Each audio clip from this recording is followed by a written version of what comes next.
Programming करें तो आज हम देखेंगे एवीआर असेंबली प्रोग्रामिंग पार्ट 2 में हम करेंगे ऐड इंटरेक्शन और मूव करा देंगे एनी रजिस्टर में। तो हमने ये ओपन कर लिया है और हम इसमें सेलेक्ट करेंगे सिलेक्शन 8 मेगा 32।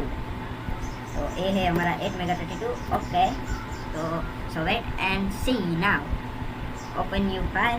ओके, तो हम इसमें हम करते हैं ऐड वैल्यू और मूव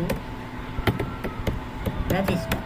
ओके, तो सबसे पहले हमने 1 रजिस्टर लेने के लिए एल डी आई इंटरेक्शन रखेंगे एल डी आई, उसमें हम लेंगे R60।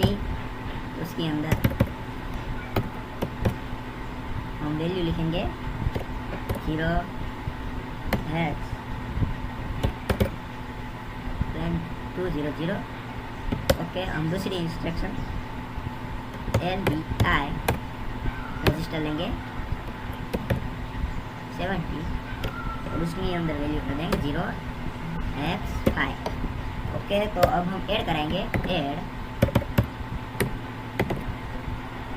ऐड कराएंगे 6 में और R70 से। ओके, तो ऐड होगी R60 में और अब हम मूव करा देंगे।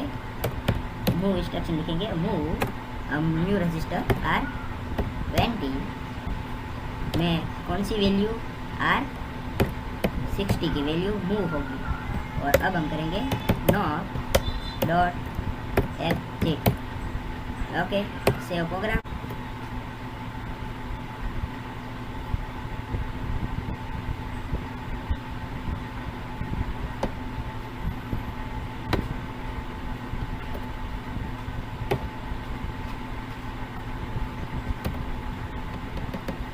LDI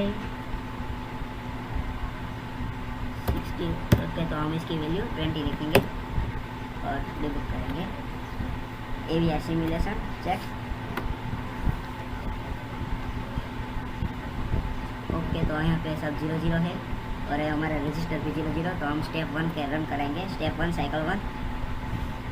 ओके, R60 में हम वैल्यू देखेंगे, आप देख सकते हैं 20 वैल्यू आ गई है और इसमें भी हम चेक कर सकते हैं वैल्यू। ओके, अब स्टेप और रन करेंगे साइकिल नंबर 2। आप देख सकते हैं 5 वैल्यू आ गई है X5। फिर से स्टेप और अब R20 में अब हम मूव की इंस्ट्रक्शन करेंगे दूसरी बार रन। तो आप देख सकते हैं 0x25 हमारा राइट आंसर आ गया है और मूव हो गया R20 में। Okay, you see this output and subscribe this my channel and next my video share this my channel. Thank you for watching.